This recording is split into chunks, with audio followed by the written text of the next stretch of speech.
Welcome back to our channel. So in today's tutorial, I'm going to show you how to delete ChatGPT extension on your Chrome browser. Now, for your laptop, it's very easy. Just go to the extension and delete. And yeah, for your Android phone, you need to do is go to your Chrome browser.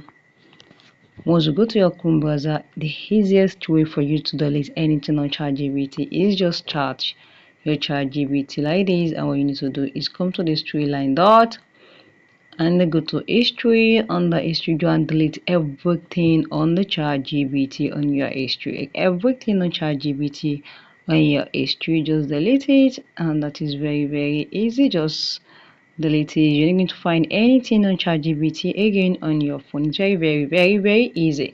So if you're using a laptop, just go to your laptop screen and just go to the extension box and just delete it, and you'll not be able to see anything on it again. So guys, if you found this video helpful, click the like button, share, drop a comment and subscribe. Thank you guys.